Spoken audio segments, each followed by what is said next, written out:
Assalamualaikum warahmatullahi wabarakatuh. Sebelumnya perkenalkan, nama saya Salsabila Firdaus Laksamana dengan NIM G0024-185. Di sini saya akan menjelaskan sekilas atau seputar tentang beberapa bagian anatomi berupa mandibula, musculus regio anterobrachium, dan juga articulatio genus. Nah, dalam tiap materi yang ingin saya sebutkan sebelumnya, saya di sini akan memaparkan kasus sebagai patokan atau sebagai acuan dalam mengidentifikasi materi-materi yang akan saya sampaikan. Lalu untuk yang pertama yaitu ada kasus 1, yaitu berupa seorang siswa SMP sempat tertusuk paku saat bermain di lapangan, kemudian hanya membilas dengan air mengalir. Setelah itu dia mengaku sulit menggerakkan rahangnya dan terasa kaku, tak bisa membuka mulutnya. Dalam kasus ini bisa kita simpulkan atau identifikasi bahwa seorang siswa ini memiliki kesulitan dalam menggerakkan rahangnya setelah tertusuk oleh paku dan juga tidak bisa membuka mulutnya, sehingga bisa dapat diidentifikasikan bahwa yang memiliki permasalahan pada rahangnya mungkin tertusuk paku tersebut yang menjadikan dia kesulitan atau memiliki keluhan dalam bagian rahangnya. Sehingga di sini kita akan membahas tentang bagian rahang atau bisa disebut dengan mandibula di bahasa anatominya.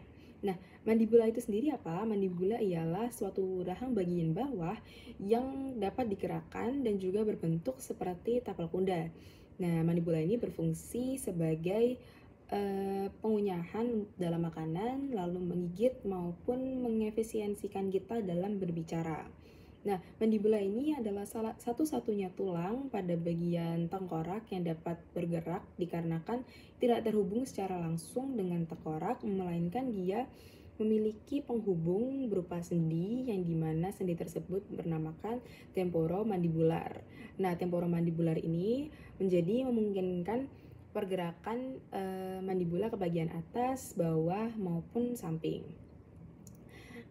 Lalu selain sendi pada temporomandibular, tentu saja terdapat pendukung-pendukung lainnya berupa otot sebagai penggerak dalam mandibula. Namun sebelum masuk ke otot, kita bisa mengidentifikasi lebih lanjut tentang bagian-bagian mandibula sebelumnya, yaitu di sini terdapat bagian badan yaitu body dari mandibula.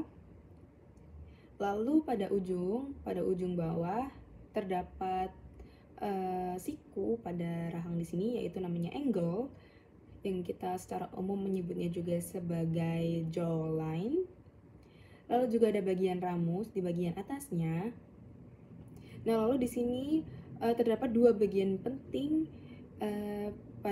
untuk penggerakan yang sudah saya sebutkan sebelumnya, yaitu ada dua bagian prosesus. Di sini ada prosesus kondilar dan juga koronoid, yang dimana kedua ini berfungsi sebagai penghubung antara tengkorak dan juga mandibula. Di sini seharusnya terdapat sendi dari temporomandibular sebelumnya, yang dimana dia akan menjadi penghubung tersebut. Nah, di antara dua proses ini juga terdapat lengkungan, yang dimana lengkungan tersebut bernama incisura mandibularis. Di antara dua proses ini yaitu lengkungannya. Lalu juga ada bagian-bagian lainnya berupa seperti di bagian mandibula terdapat seperti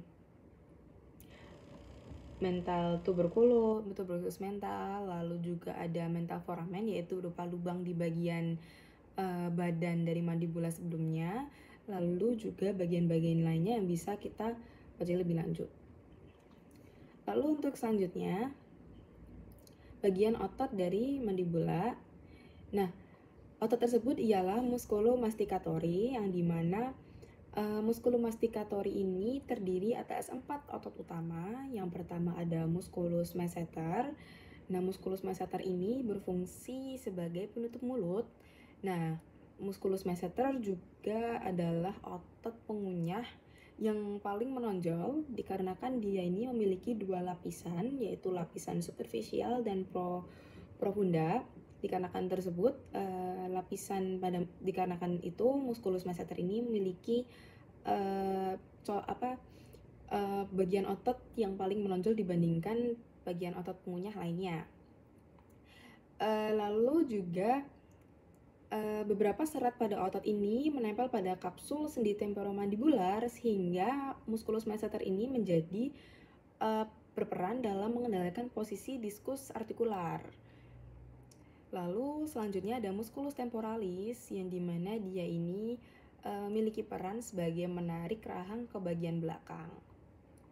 Nah, otot temporal ini memiliki volume yang lebih besar dibandingkan otot pengunyah lainnya, sehingga dia juga menjadi berfungsi untuk menghasilkan kekuatan yang lebih. Dikarenakan itu dia bekerja sama dengan musculus masseter dalam berperan sebagai untuk menggigit. Lalu selanjutnya ada musculus pterygoideus medialis. Nah, pterygoideus medialis ini berfungsi sebagai penutup mulut juga, dan juga arah serabut otot pterygoid ini mirip dengan arah serabut masseter jika kita bisa amati dari bagian perspektif lateral. Lalu untuk selanjutnya ada musculus pterygoideus lateralis yang dimana dia ini adalah otot terkecil dari semua otot bagian pengunyah, namun dia adalah juga otot yang paling kompleks dibandingkan yang lain. Otot ini merupakan satu-satunya otot pengunyah dengan serat yang hampir sejajar secara horizontal. Nah, otot si pterygoideus lateralis ini tidak hanya melekat pada tulang, namun juga pada kapsul dan diskus articularis TMJ. Nah, otot ini ialah satu-satunya otot pengunyah dengan serat yang hampir sejajar dengan horizontal juga. Lalu untuk selanjutnya ada di kasus 2. Lalu lanjut ke kasus 2 yang dimana memiliki skenario berupa seseorang merasa lemas pada tangan, tepatnya di GT 1-3. Nah, tidak dapat kontraksi saat jari digerakkan untuk menggenggam. Dari kasus tersebut kita bisa mengidentifikasi bahwa seseorang ini memiliki masalah pada jari yang dimana dia tidak dapat menggerakkannya dan juga tidak dapat untuk menggenggam. Untuk itu di sini kita akan membahas sekilas tentang musculus regio anterbrachii dan juga manus yang dimana ialah bagian-bagian anatomi bagian tangan. Lalu masuk ke slide selanjutnya. Nah, di sini saya sebelumnya akan menunjukkan atau menyebutkan beberapa bagian dari otot-otot flexor dari ventral.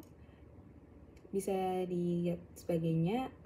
Nomor 1 ini terdapat musculus bicep brachii, lalu selanjutnya nomor 2 ini ada aponeurosis musculi biciptis brachii, lalu selanjutnya ini ada musculus brachioradialis, lalu selanjutnya ada musculus flexor carpi radialis di nomor 4, terus di nomor 5 ada arteri radialis, lalu di nomor 6 ini terdapat musculus flexor digitorum superficialis, lalu di nomor 7 terdapat nervus medianus, nomor 8 terdapat fascia anterbrachii, tendo musculi palmaris longi atau bisa disebut tersebut. Lalu nomor 9 terdapat tendo musculi abductoris pollicis longis. Lalu nomor 10 terdapat tendo musculi extensoris pollicis brevis, dan juga di nomor 11 terdapat musculus abductor pollicis brevis. Itu untuk sekilas dari bagian-bagian otot flexor yang pada di lapisan superficial yang dilihat dari bagian ventral. Lalu selanjutnya langsung ke bagian pada intinya yang dimana di sini terdapat regio antebrachium bagian ventral yang sudah disebutkan sebelumnya, dan di sini saya akan sebutkan kembali dengan cara menyebutkan inervasi maupun kinesiologi. Nah, untuk pertama di sini terdapat 3 lapisan yang dimana pertama ada lapisan superficialis, lalu ada lapisan media dan juga lapisan profunda. Nah, untuk lapisan superficialis ini terdapat musculus pronatul teres, lalu ada musculus flexor carpi radialis, musculus palmaris longus, musculus flexor carpis ulnaris. Nah, untuk musculus pronatur teres ini dia memiliki kinesiologi berupa flexor sendi pergelangan tangan. Lalu pada lain sebagainya terdapat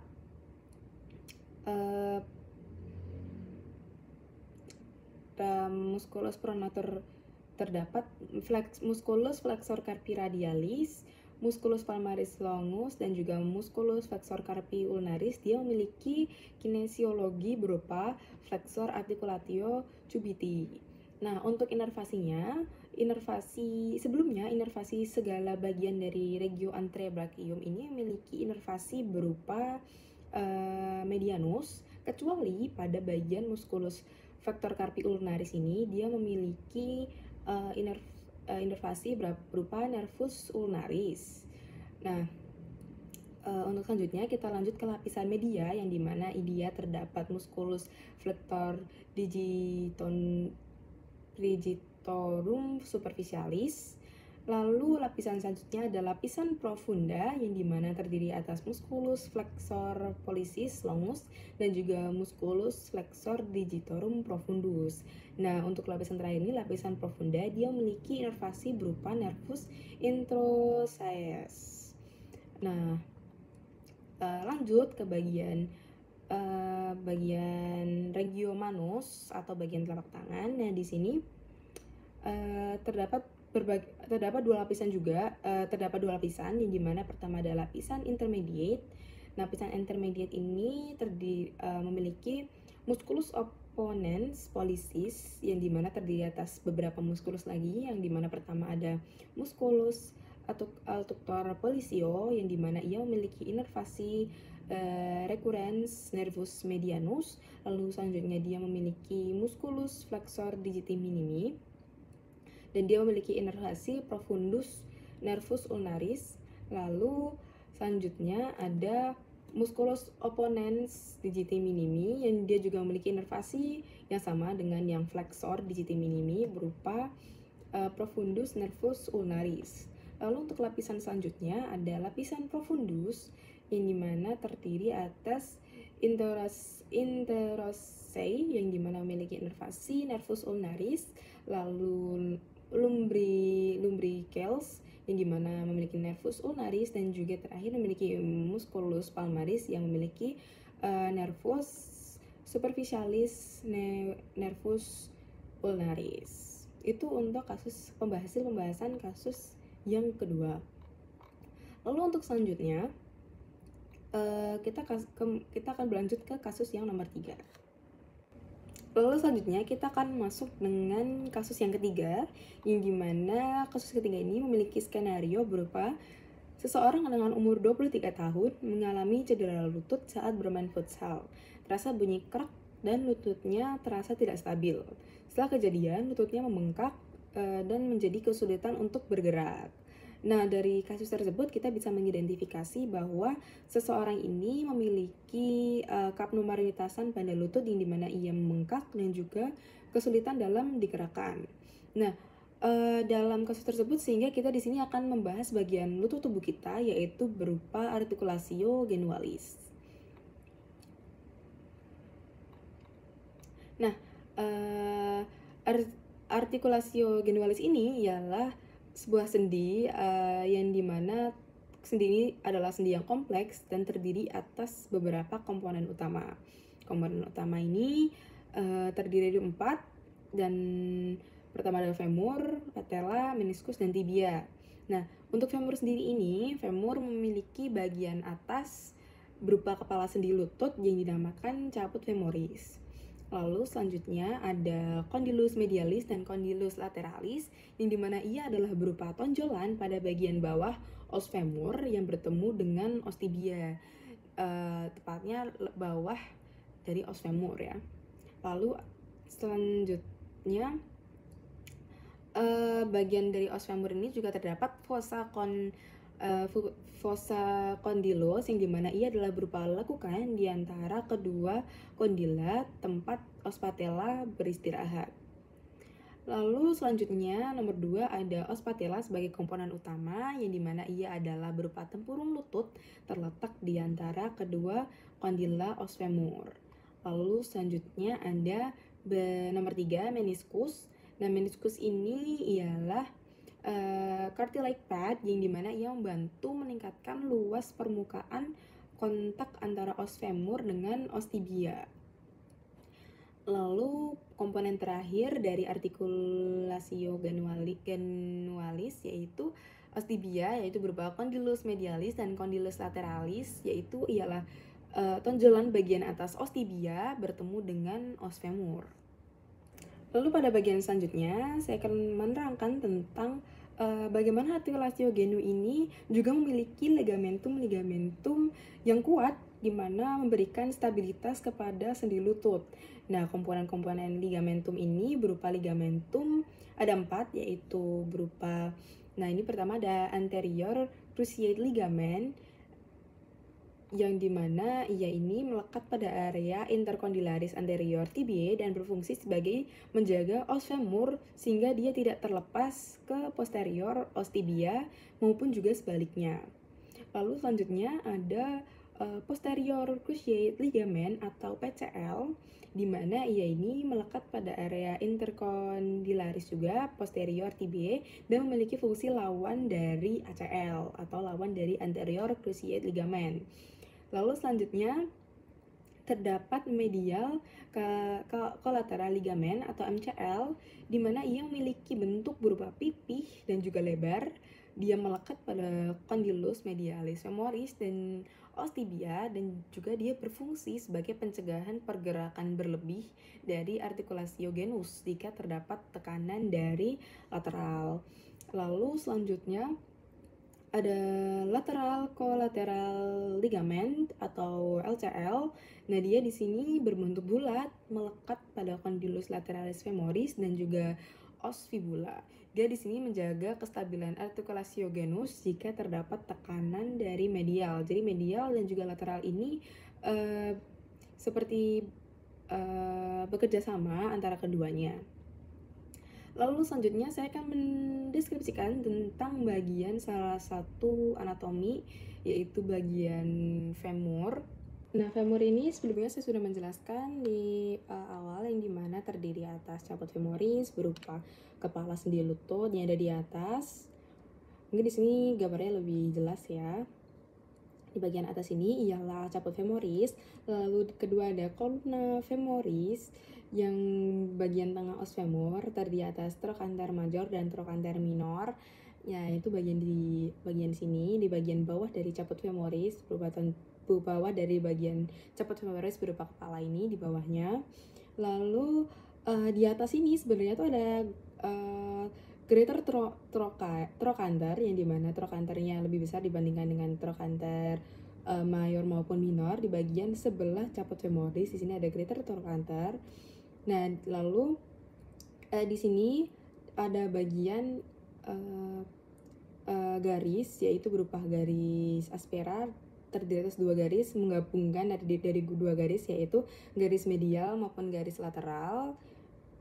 Di sini menggabung, lalu di bawah sini dia akan terpisah lagi.